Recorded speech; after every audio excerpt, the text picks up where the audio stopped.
Les matériaux biosourcés seraient-ils une piste à explorer pour rénover et bâtir nos villes? En tout cas, l'étymologie du mot biosourcé le laisse penser.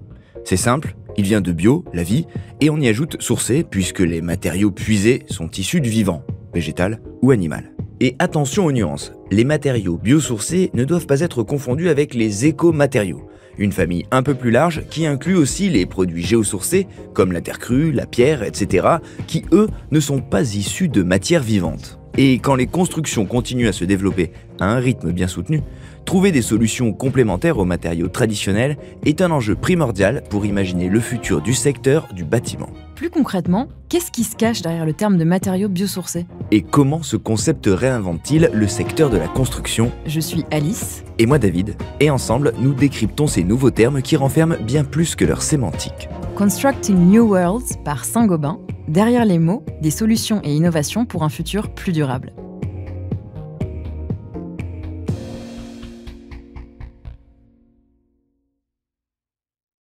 Avec le dérèglement climatique, le XXIe siècle connaît un bouleversement de la qualité de vie sur Terre et de la biodiversité.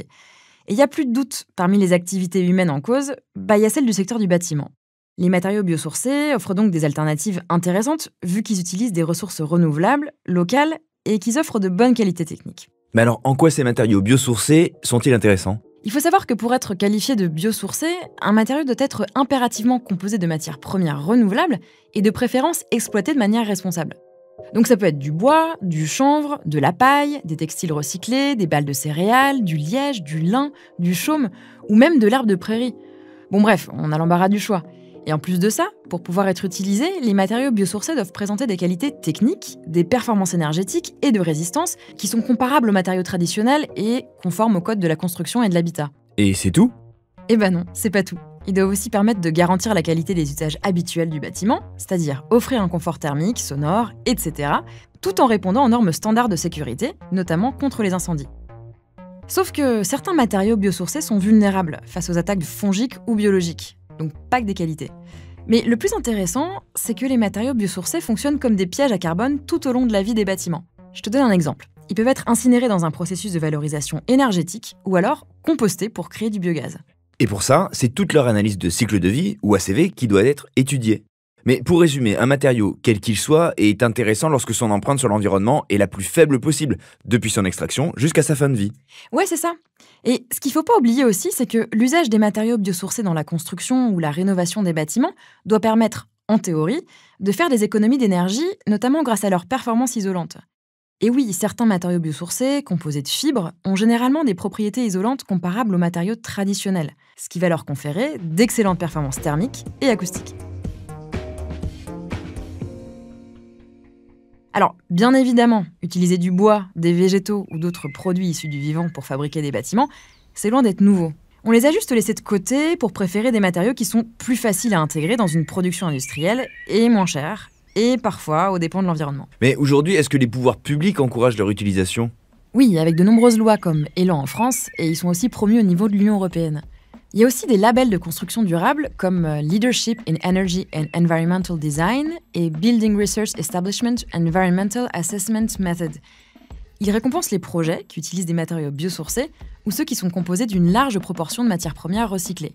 Du coup, c'est notamment parce que ces matériaux traditionnels ne sont pas tous remplaçables. En réalité, la réflexion et l'intérêt des biomatériaux ne se limitent pas à leur caractère substitutif.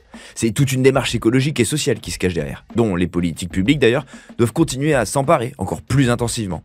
D'une part parce que ces matériaux constituent des solutions complémentaires importantes aux matériaux traditionnels, et puis parce qu'ils répondent aux attentes des publics, soucieux d'améliorer leur empreinte environnementale.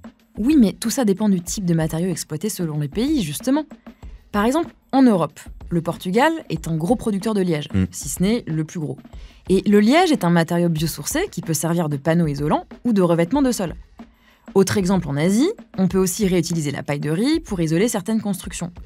Et parmi tout l'éventail de matériaux qui peut être utilisé dans le bâtiment, on trouve donc des isolants avec, par exemple, des laines de fibres végétales ou animales, des mortiers qui servent de liant et de béton, comme du chanvre ou du lin, et aussi des cols et des peintures moins polluantes qui sont issues de matériaux biosourcés. Bref, on peut trouver tout un tas de matériaux à toutes les étapes de la construction d'un bâtiment.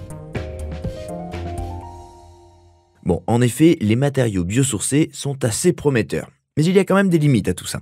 La première, c'est que les savoir-faire nécessaires à leur mise en place sont encore peu connus et demandent des compétences particulières que peu de professionnels possèdent. Et puis des flous réglementaires existent toujours, mais les États commencent justement à financer des guides de bonnes pratiques pour encourager le développement de ces filières et des méthodes de recyclage. À voir ce que ça donne. Une chose est sûre, l'usage des matériaux biosourcés ne doit pas faire tomber le secteur de la construction dans le piège de l'effet rebond. On peut facilement se dire que parce qu'on utilise des matériaux écologiquement intéressants, alors on peut se permettre de produire davantage. Ça ferait perdre tous les bénéfices des matériaux biosourcés, en plus de continuer à grignoter les terres naturelles et agricoles, déjà bien entamées. Alors, les matériaux biosourcés, c'est oui, mais en favorisant le recyclage et la rénovation des bâtiments existants. Constructing New Worlds par Saint-Gobain. Derrière les mots, des solutions et innovations pour un futur plus durable.